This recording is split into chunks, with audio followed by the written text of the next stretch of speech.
안녕하세요. 대비에서 반도체 업종과 IT 산업 담당하고 있는 임주성입니다. 7월 30일 칩셋 미디어 리뷰 진행해 보도록 하겠습니다. 자, 요즘에는 실적 발표 이후에 주가 하락이 기본 상이 되어 가고 있는 느낌인 것 같습니다. 최근에도 하이닉스 실적 발표 이후에 급락하는 모습이 나와줬는데요. 칩셋 미디어도 오늘 또 비슷한 흐름으로 흘러가고 있는 상황입니다. 잠정 실적을 발표를 했고 그 발표 이후에 오늘 또 주가가 계속해서 하락하는 모습을 보이고 있는 상황인데 실적의 문제인 건지 기업의 문제인 건지 아니면 시장에 문제가 있는 건지 이러한 부분들에 대해서 오늘 한번 좀 짚어보고 넘어가 보도록 하겠습니다. 첫 번째는 실적 결과에 대해서 한번 살펴볼 거고요. 그리고 두 번째는 최근 주가 흐름이 왜 이렇게 되어 가고 있는지 반등할 수 있는지에 대해서 한번 말씀드려 보도록 하겠습니다. 자, 일단은 이제 다트 공시에 올라온 실적 내용을 보면서 한번 좀 비교를 해 보도록 하겠습니다. 실적 자체는 그렇게 뭐 썩 잘 나온 부분은 아니지만 그래도 지난 분기에 대비해서는 그래도 조금 성장세가 이루어졌다는 부분에서 조금 의미를 가지면 좋지 않을까라고 생각을 하는데 매출액 자체는 한 60억 원 정도 발생을 했습니다. 지난 분기 대비해서 한 23%좀 증가세를 보였었고요. 영업이익이 이제 6억 3천만 원 정도 발생이 되었고, 지난 분기 같은 경우는 거의 뭐 1천만 원이다 보니까 영업이익이 거의 없다시피 했었었는데, 그 부분이 뭐 이제 증가율로 따졌을 때는 6,000% 정도 증가했다라고 표현이 되어 있긴 하지만, 사실상 절대적인 금액 부분으로 봤을 때는 그리 큰 금액은 아니다 보니까 이 증가율 자체는 크게 좀 의미를 두지 않는 게 좋지 않을까라고 생각을 하고 있습니다.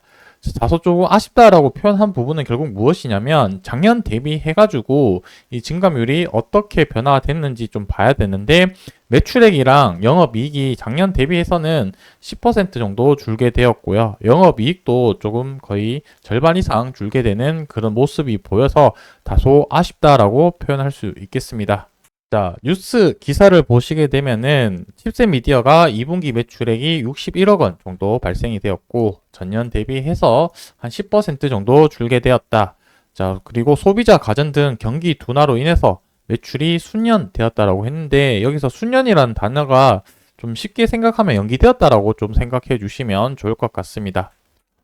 자, 이제 밑에 내용 보시게 되면 앞서 본 것처럼 영업이익이 6억 원 정도 감소는 했으나 순이익이 흑자 전환을 했다는 부분에서 조금 의미가 있다라고 보면 좋을 것 같고, 이 매출이 일어난 부분들이 결국에 보시게 되면은 차량, 모바일 프로젝트와 중국 데이터 센터, AI 칩 등 다수의 라이센스가 이루어져서 1분기 대비 매출이 발생을 했다라는 부분으로 좀 봐주시면 좋을 것 같고, 이제 글로벌 고객사 쪽으로 해서 프로젝트가 하반기에 예정이 되어 있다 보니까 이 부분들이 이제 성장 가능성이 매출 성장 가능성 부분들을 조금 기대를 해 달라라고 좀 볼 수 있겠죠. 특히 이제 좀 관심 가져야 되는 부분들은 결국에 이 NPU, IP에 관심을 가지고 좀 봐야 될 텐데 이 NPU가 어떤 부분들에 좀 관심을 가져야 되냐면 지난번 영상에서도 계속적으로 반복해서 언급드렸지만 이 온디바이스 AI 쪽으로 관심을 가져야 되기 때문에 조금 더 눈여겨봐야 되지 않을까라고 생각을 하고 있습니다. 자, 온디바이스 AI라는 것 자체가 이제는 사실상 기술 발전 방향이 어느 정도 결정되지 않았을까라고 생각이 들고 있습니다.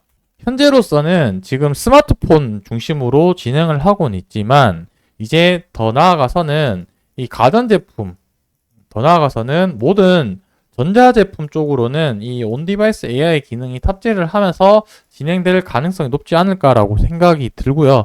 거기에 이제 관련된 부분들의 부품 들어가면서 매출들이 발생되지 않을까라는 부분들을 한번 말씀드려보고 싶었습니다. 자, 최근에 반도체뿐만 아니라 전체적으로 시장 분위기가 좋지 못한데 이 부분에 대해서 간단하게 한번 말씀드려보자면은 한 2주 전에 트럼프 전 대통령이랑 그다음에 바이든 대통령이 두 명이서 이제 원투 펀치를 날렸었죠. 그때 시총이 거의 한 700조 증발하게 되었었는데 트럼프 대통령 같은 경우는 전 대통령 같은 경우는 TSMC 쪽으로 해서 방위비를 분담을 해라라는 부분이 있었고 바이든은 이제 중국 쪽으로 해서 규제에 뭐 제재를 한다라고 해서 관련된 ASML 기업이 이제 중국 쪽으로 매출 비중이 50% 이상 차지하다 보니까 그쪽으로 해서 주가가 또 폭락세를 보여왔었고요. 그 이후에 이제 테슬라가 어닝 쇼크 기록을 하게 되면서 전반적인 반도체 관련된 기업들 그리고 기술주들이 종목세가 하락세가 거칠어지고 있는 상태다라고 말씀드릴 수가 있겠습니다.